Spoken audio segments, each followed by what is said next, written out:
Hello, everyone. Welcome to the Diversity Podcast with George Simons. Turning it on. Camera. Action. Action. Oh, you said you want to do. You had a different take on it. Yeah, I liked it. Well, I forgot what you said. don't worry. I'll lead you into it.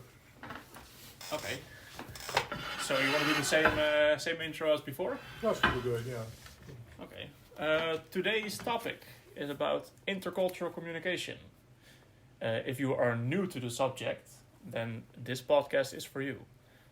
If you are familiar with the subject, but would like to hear George's opinion on it, then you're also in the right place. Thank you, Quentin. Thank you very much. I'd like to start in the real world. You arrived here a few weeks ago Yeah. from the Netherlands, having lived in Japan for a semester, and planning to be an intern in our organization until we can let you escape, but we won't. And we're in France now, for the Yeah, people that we're in don't know. France now, right? Yeah. Okay, we are in France, and but let's just start with you and me. I'd like to just ask you some questions about when you were coming. What might have been some of your exciting anticipation and possibly scary anticipation about coming and working in a different country with somebody from a different cultural background? Yeah. For me, it's always the food that is scary. Because I'm always afraid that they're gonna eat something weird, or they're gonna serve me something that I wouldn't like to eat. But then you're people make the food for you. You better eat it. Well, that's interesting. Yeah. Well, that's an interesting issue because depending on where you're from, there may be a wide variety of cuisine. People who come from the big city Yeah. have a whole wide variety of things. Yeah. And then there's you came from the Netherlands, Yeah. and in the Netherlands there's lots of Indonesian restaurants. But I can always tell the authentic ones because the recipes don't have tomatoes in them. So, just out of curiosity, what is the weirdest thing you feel you've ever eaten? The weirdest thing. The weirdest thing. Well, when I was in Japan, I ate natto. Do you know that? No, tell me what it's about. It's fermented soybeans. Ah, It's actually very common and very normal to eat it there as breakfast in Japan. Not everyone likes it, but most people do like it. And it's also very common that people that are not from Japan don't like it. So the joke is kind of that if you're not born and raised here, you don't like natto. But for me, I don't like it either. But it's very healthy. Well, that's a whole other culture. The people I always look at my interns when they come to work for me and ask myself, what's their food religion? Yeah. And today there are so many people with not just medical, allergies and things of that sort, and but also with chosen food preferences which they feel are good for their health or good for their weight or good for their energy or their exercise and so on. So what does this have to do with communication? Well, this is what we bring with us. We bring our food religion and our communication religion, or let's just say culture, the things that we believe are appropriate, and the things we encounter, the things that other people feel are appropriate. Actually, my best dish, or weirdest dish, turned out to be quite tasty. I had witchetty grubs in Australia. Those are the little pink worms that live in the branches. Oh, you can eat those? Yeah, you can eat them and they're tasty. They're sort of somewhere between shrimp and chicken. Okay. Yeah. In between shrimp and chicken. So one of the communication skills you and I have to deliver is if we're going to try something new, let's ask a lot of questions about what it is and what it's not. Yeah. Okay. And when it comes to food, that might be easier to do in the sense that people are expecting people to things. But when it comes to other kinds of communication, I'm liable to suspect that you're just like me until I find out different. Oh, yeah. Okay? And when it comes to intercultural communication, or there's a lot of words about that: intercultural, multicultural, cross-cultural, yeah. And people have defined them in many, many, many ways. But I like to stick with what we experience, okay? So, when we first met, I'm sure you had your first impressions, and maybe the world doesn't want to hear about them, but what kinds of, was there anything you were thinking of being cautious about? Well, so I looked at all the pages I could find about you, and I was like, okay, he's from the United States, so I can be quite direct and open in my communication style, and I don't have to be super formal and there's not a lot of distance, hierarchical distance. That's what I was thinking about. So I thought if I'll just be myself, I think I'll be okay. I don't have to watch out for any hidden insults by saying by being disrespectful or something. And it worked. I think so. Yeah. Now that's an interesting thing, because of course, we have years and years of studies done by interculturalists about the communication patterns and expectations of people in every culture. Yeah. But the fact of the matter is, if you're from this country or this ethnic background, it's very hard to predict the level of reliability of those assumptions. Yeah. So it's good to have them in mind, and then it's also good to see where the reality is, okay? Mm-hmm. Now, you may go to a culture where it takes a long time before you ask anybody any personal questions, okay? Mm-hmm. Anything from, are you married, how many children do you have, what's your paycheck look like, and all that sort of stuff. And in some cultures, those may be strongly taboo, but it still doesn't mean that everybody respects those cultural differences or is worried about those cultural differences. Yeah. So the level of accuracy of all the dimensional thinking that we've had, they're very useful as clues as to whether people are conflict avoidant, as to whether they tend to be more group-oriented or individualistic, and so on. You can go through all those lists. Yeah, you're going really quick now, because those terms are they're quite difficult concepts, right? Well, say you're new to this, to the whole concept of intercultural communication. Yeah. And you did the perfect thing for intercultural communication. You said you're coming from sort of an academic, you didn't say this, but no. Sort of coming from an academic background. And I'm making assumptions about the language that I'm using, which may not go across well with you, and maybe even worse with some of the people who are listening to this. Mm-hmm. But for me, it was easy, because I've already studied that. I've studied the whole concept of intercultural communication. So I knew that I had to look for what kind of communication styles they use in the United States, and then apply that in the interview that we did. Yeah. But for someone who who's new to the concept, when do they have to look out for these cultural differences? Yes. How do they? Yes, and when do they start? These are very generic. Okay, you may come from a culture that is supposed to be very individualistic. Sure. Okay. Yeah. What does that mean?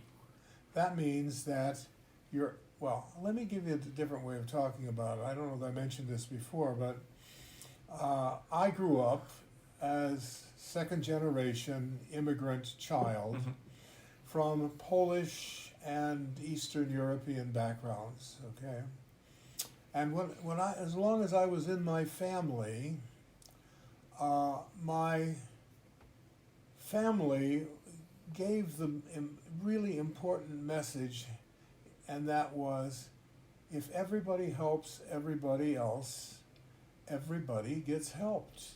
Okay? Now, so I went through a grade school which was ethnic centered. It was a good grade school. It was just it was a Catholic school. The nuns teaching it from Slovakia. Okay, there were all kinds of intercultural communities around from all over the place in the mixing bowl, the mixing melting pot that the United States was called at that time. So our family thing was everybody helps everybody else, everybody gets helped. Then I got popped out into mainstream America, where the at least dominant meta-narrative about communication was that if everybody takes care of themselves, everybody gets taken care of. Okay. Now, that's a big jump, isn't it? So that's individualism, when everybody thinks about themselves. Yeah, when everybody takes care of themselves, they both have the right and the necessity, and they should do that, okay? Mm-hmm. So the message that my classmates got, who were not from my background, was a story about here's how you got to grow up and take care of yourself and become independent and Mm-hmm. you know. And it's up to you to play this role. Now, nobody gets those messages absolutely pure, but I think the story I told is a good, a good example of how far apart the sensation can be, you know. I see somebody in trouble, I help them out, okay? Mm-hmm. Not always, but, you know, my tendency is to do that. Somebody else may see someone in trouble and they say, well, let's see how this guy can get out of this, or how, so on and so forth. I mean, I'm not talking about, somebody who's crashed their car into a motorcycle and both people are probably going to help out there. Yeah. One will call the police and the other will start extracting people from the car, see?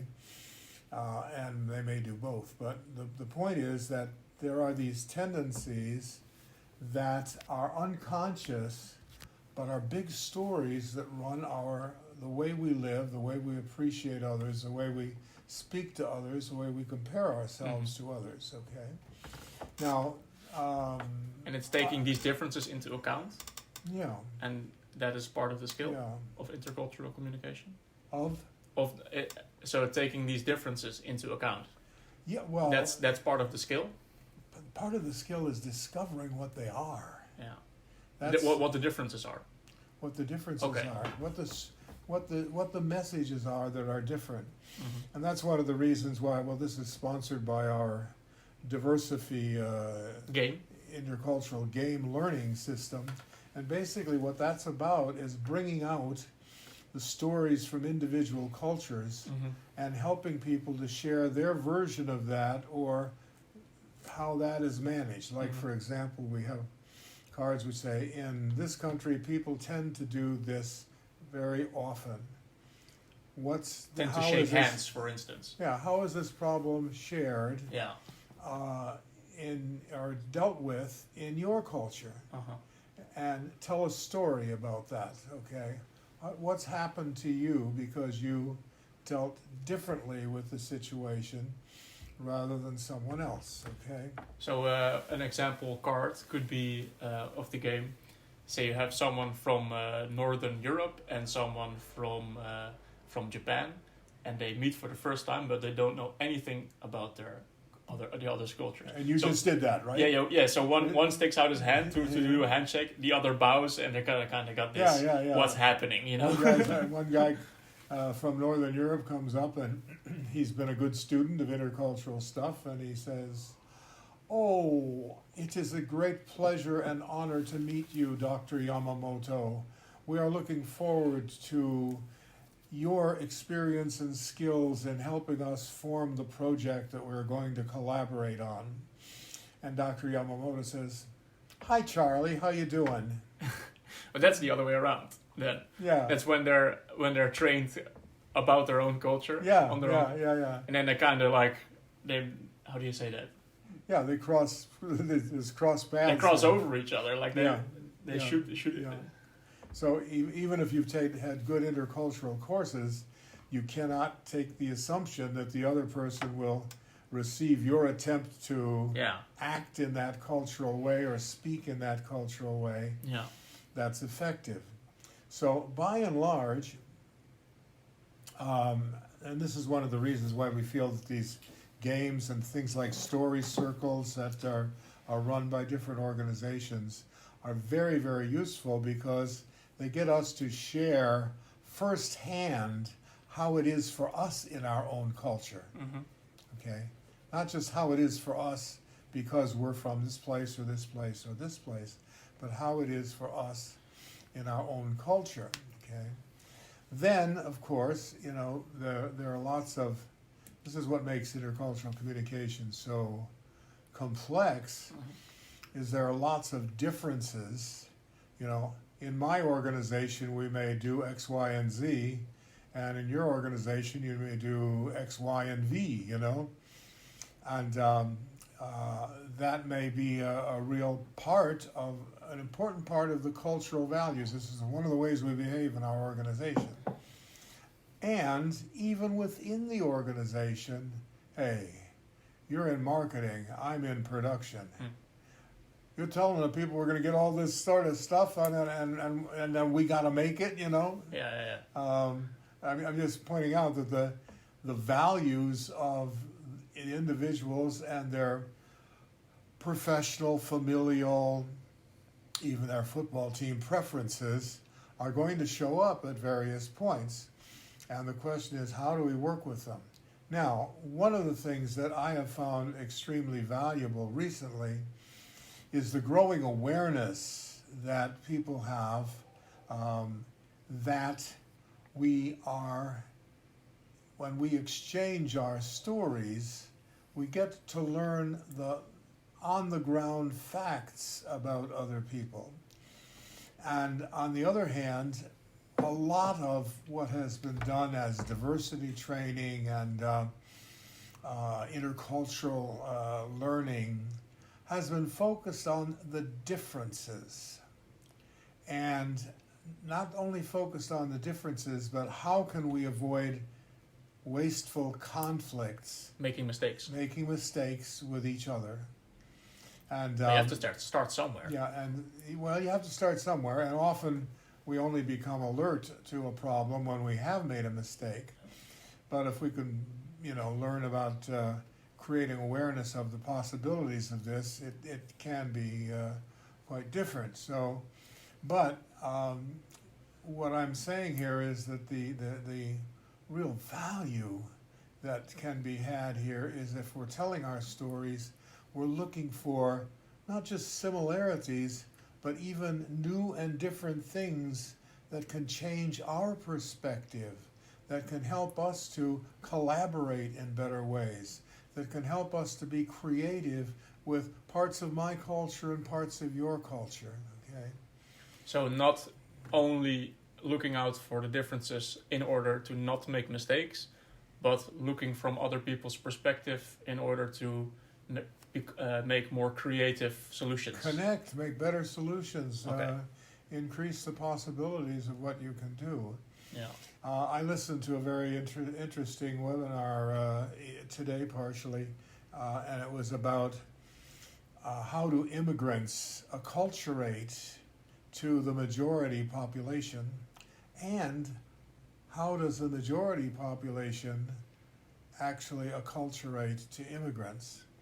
And as you know, in our world right now, there's lots of concern about the immigrant situation. Yeah.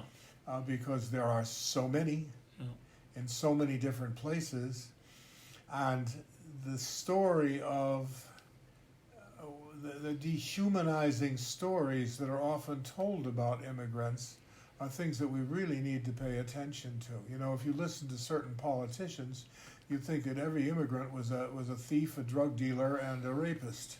Yeah, they don't always talk about sharing each other's stories, do they? No. They're not interested. Have you ever? It's really fun if you talk with anyone who's from abroad and just ask them something about their culture. Everyone's always very keen on sharing. They're like, oh, well, lovely that you ask.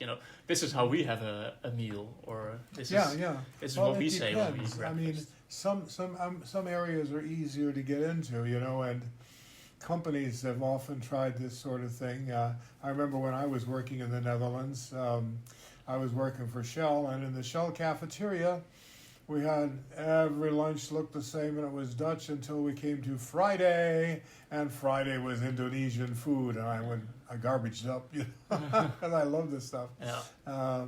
So it's a matter of how, how is it to be sensitive to share a culture, to invite other people to share your culture, and when does it become what we call appropriation?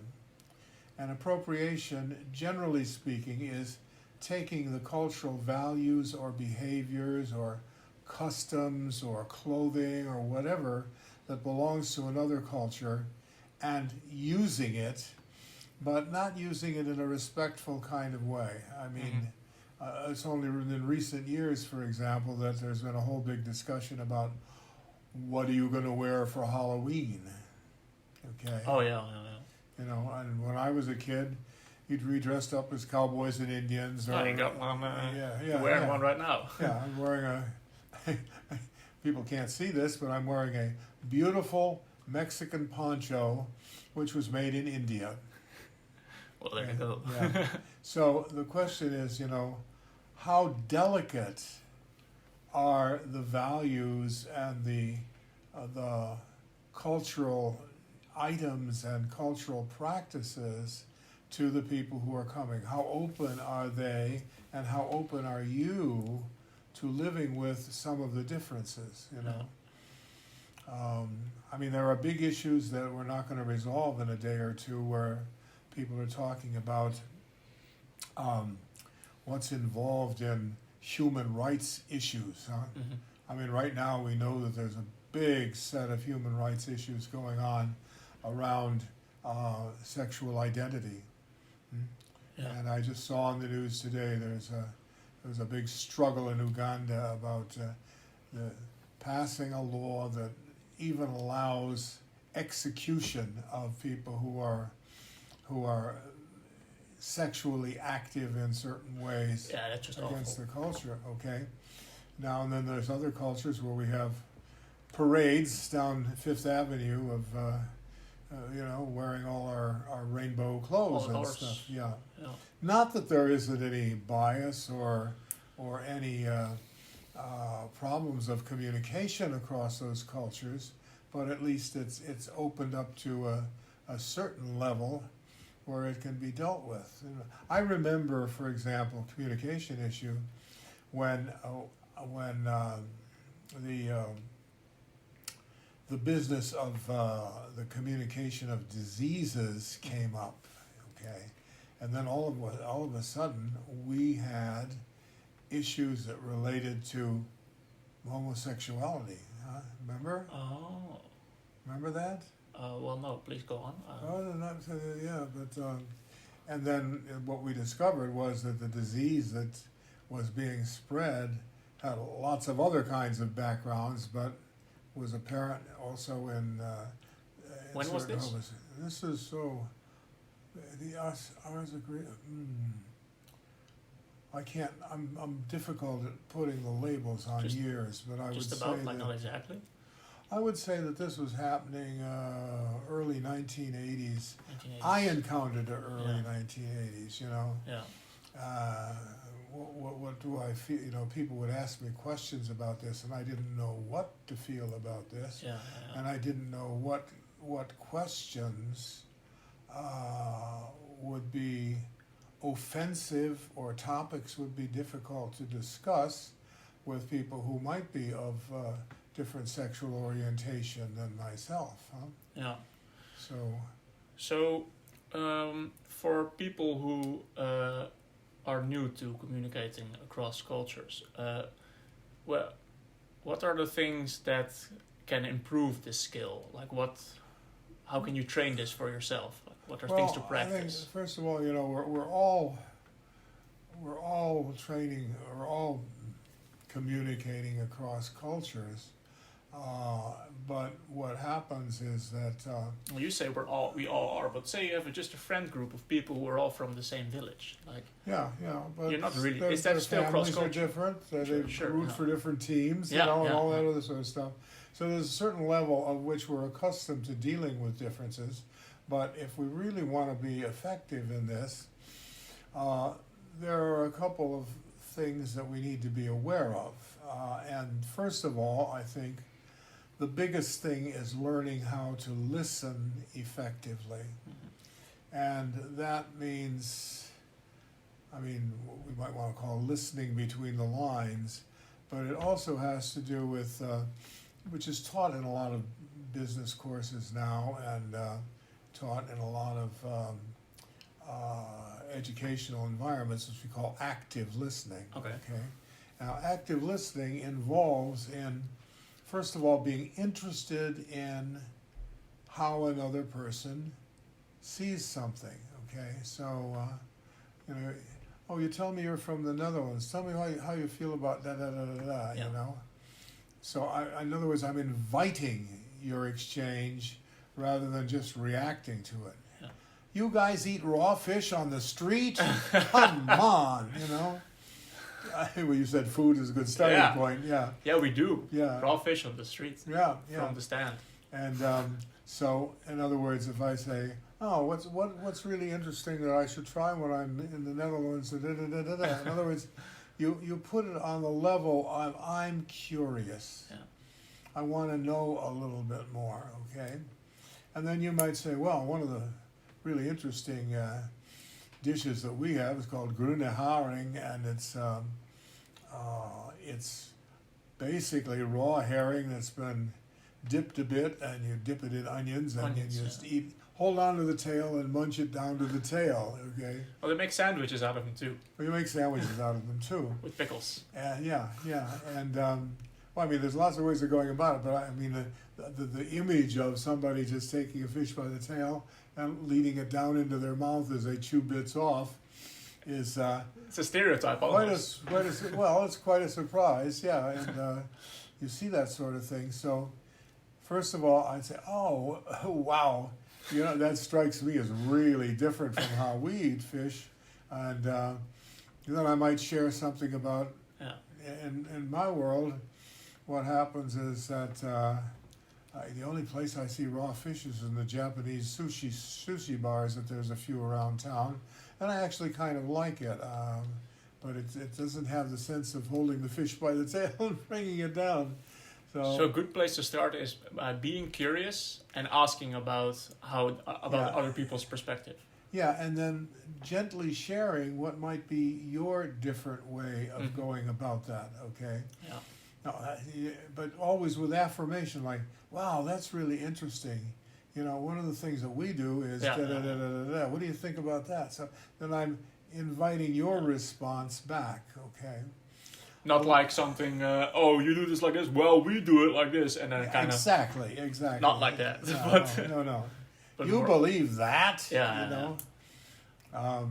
Well, I mean, there are real conflicts. No kidding. But if we want to get beyond the conflict and listen and learn across cultures, this is the approach we need to take. And of course, I think one of the things that people miss out on, or people tend to get taught about active listening, okay? And by that, generally they mean, I repeat back what you said to me to check out to see if I heard it correctly. like paraphrasing. Paraphrasing, yeah.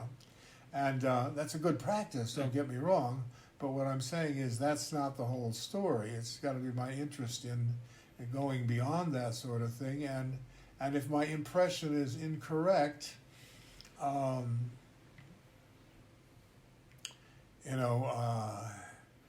I haven't seen you riding your motorcycle, so I may get into one of my biases, which is, oh, you're a motorcycle guy, you love noise, Oh yeah. okay? And that's one of the things I really hate about all these bikes around here, boom, boom, Yeah. boom, you know. Now, I have no idea. You may have the quietest bike in the world, or you may have one that says you can't drive this without a leather jacket and, you know. Yeah, actually, I wish it was more quiet, but you know. Well, yeah, I mean, they could do anything nowadays. Yeah. But so, in other words, I live with that. Okay, I do not reject you because you have a noisy motorcycle. Yeah. I may tell you about that. It's one of the things that gets me crazy, but that's inside of the relationship and inside of the understanding and acceptance we create for each other. So we try to build larger realms of understanding and acceptance and just knowledge about how people may or may not be different. Curiosity. Yeah. I remember I was drinking tea once with someone from the United Kingdom, and she asked me, "Oh, would you like some milk in your tea?" And I said, "No, thank you, I'm okay." You're what? I said, "No, thank you, I'm good. I don't I'm good. want Okay. any milk." Yeah. And she looked at me. "You don't want milk in your tea?" It's like, no, I'll just have the tea just like this. And she flipped, just like, "You can't do that. You have to drink milk in your tea." Really? Yeah, she was like, I won't allow it. I was like, "No, but I don't like milk in my tea." Mm-hmm. So she, got very she was shocked. But it was interesting. Say you were looking at this from an intercultural communication point of view. Mm-hmm. She might have reacted more with a curiosity mindset and think like, "Oh, that's interesting. I didn't know you do drink." Wow, you drink tea without milk? Mm. Do you put sugar in your tea? No. Oh, isn't that interesting? Yeah, Something like that. Is that just you, or is that lots of people like you around you? Yeah, like that. But these are quite simple things. It's food, tea, But say you come across just the way someone communicates, then it's maybe a lot more difficult. Yeah. Because just asking a question like that is not very easy for everyone. And this often has to do with accents, with pacing. Yeah. And, it's easy to label Americans in some ways, but in other ways, if you're from New York, a fun conversation is when you talk over the ends of each other's sentences, It's not every New Yorker, don't get me wrong. I'm just saying that commonly there's lots of vivacious discussions. And then you suddenly move to Wisconsin, and you're getting together with folks, and people wait about one nod after you've completed your sentence before they speak. This is the same country. Imagine going international with different languages and even more different communication Absolutely. styles. What is the timing? What is the pacing? Yeah. To say nothing of people speaking different languages or different dialects of the same language. Yeah, we're getting quite detailed now. So, do you think this is so communication styles? Do you think that's a topic that we can talk about another time? Well, I suppose we could make a list of different kinds of communication styles and challenges. Cool. But I think they belong in different categories. Like, for example, if you're learning a language, what do you need to know about not just how do you translate these words into these words, or how do you understand these words and these words?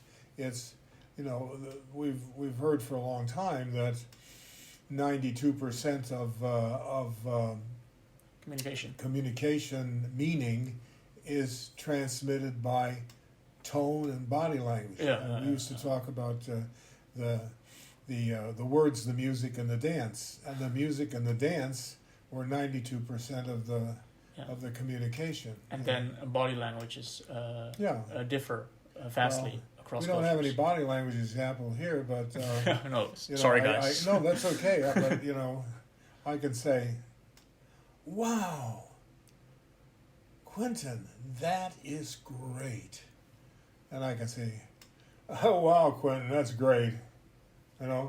Two antithetical expressions of the same words and this can happen in any language. Okay. Yeah. So listening well and I guess we'd call it getting the feel of other people is what's really important, and that's why I think it's so important to share our stories in ways that we help other people understand my why for what I do. Yeah. Not your why for what I do, but my why for what I say, what I do, how I behave, how I react, and so on.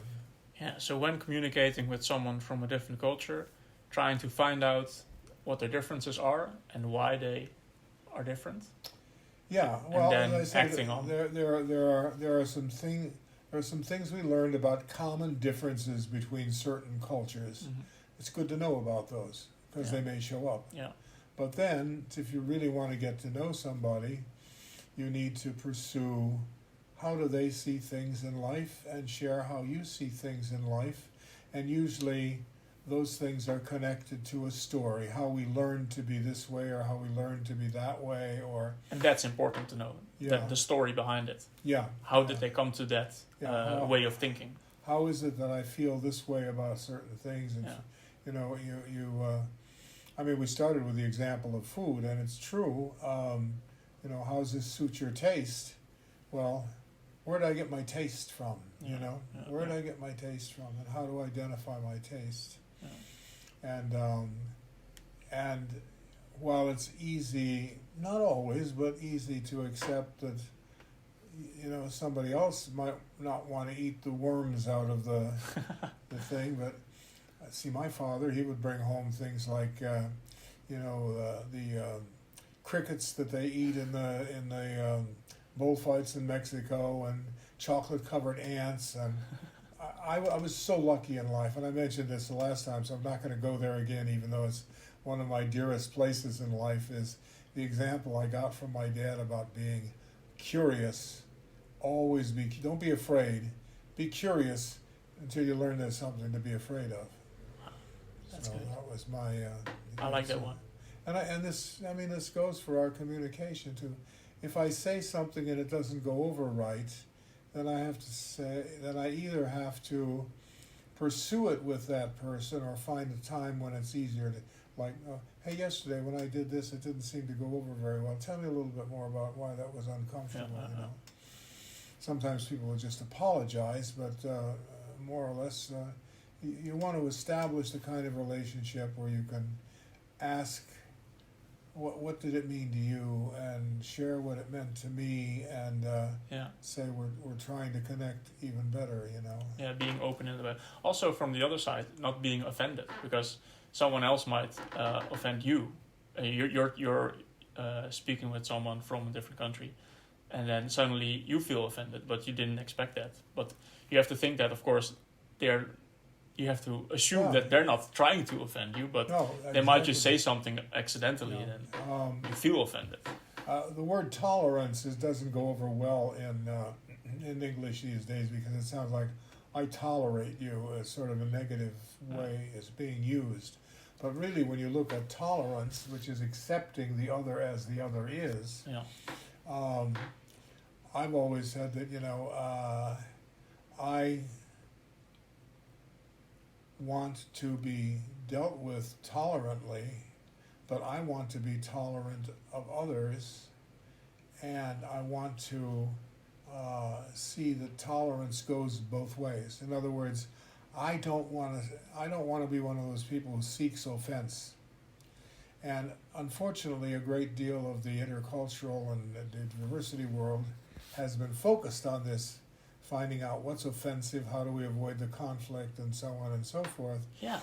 And it's just like the measure and what do I want to say, the amounts of ways of offending people seem to be growing rather than diminishing. In other words, there are many ways these days to offend someone. When we look at these mini problems, MINI, so that we have many. There's another word for it, but in other words, we do little things that we don't even notice that help or that are not helpful, because people are reading them in a very bad way. I'll give you an example. Years ago when we were developing our first materials on diversity, I was working in an office with several people, and we decided that in order to become more aware of how we might avoid offense, let's alert each other to it. And the problem with that is you don't want a good business conversation or a good meeting to break down into why we're not communicating well. So we developed what we call the ouch system. What? In other words, I'm talking to three women in the group, and I say, well, you guys, somebody would say, ouch. I'd say, oh, yeah, okay. You folks, or you team members, whatever, yeah, us, we, and so on and so forth. But it works so wonderfully because we also found out what when was this? people were. This is 1973. Oh wow! Yeah. Well, what kind of company? Do you remember? Or? We were consulting, training, Intercultural. The ouch system. Ouch. Like if if you get pricked with a pin, you say ouch. And you have to, of course, agree on this beforehand, or else if you're just gonna say ouch out of nowhere, it's gonna be. Oh, it wouldn't make any difference. No. I mean, it might make a difference, but not the kind. And did it work? Yeah, because we basically developed. Okay, here we are. We're out there teaching diversity and helping people to, accept diversity, include people, and so on and so forth. Well, unless we know where the boundaries are problematical, nothing's going to happen. Yeah. So why not agree that if somebody says something that doesn't work or you're curious about it, you just say ouch, and then you can talk about it over coffee later on and figure out what's going on. Yeah. But you don't interrupt the business of the event or the meeting or the situation. Yeah, like, I'm offended. Yeah. That's cool. So as a tool people can use, the ouch system. Yeah, I can show. It's a chapter in a little book that we wrote back then. I can show you a copy of that.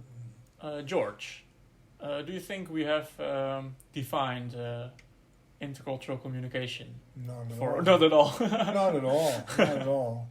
But I hope we gave some people the opportunity to say, I wonder if, or ouch, or whatever. Because maybe a good basis for people to start on. Well, just heightening the awareness of the importance of being able to share the values and the stories behind your behavior and having others heard carefully when they're doing that with you. Yeah. Okay. That's my big thing. So we haven't even touched the surface of intercultural. Haven't even scratched the surface, have we? Haven't even scratched the surface. So. Well, we can just continue going in future episodes. Into more detailed. Well, we can intersections. We can get ourselves into some. It's interesting also to do sort of case studies. Here's what happened. Examples are the best on this, to learn about this. Examples are stories. Yeah, exactly. Yeah. The stories. And if we're studying a certain topic and we have an example, it may not be you, it may not be me, but we're listening to somebody's story when we hear the example. Yeah. And then we see, what parts of this story do I identify with? What parts do you identify with? What do we have to discuss if we were resolving this thing? That kind of stuff. All right. So, amen, brother. Amen. Thanks for listening. Bye-bye. Thank you very much for listening. It's a great opportunity to share our perspectives with each other. And if you're interested in raising more questions or have ideas about topics that you'd like to see addressed in this podcast series, don't hesitate to make a note and let us know in the responses below. Thanks. Bye-bye.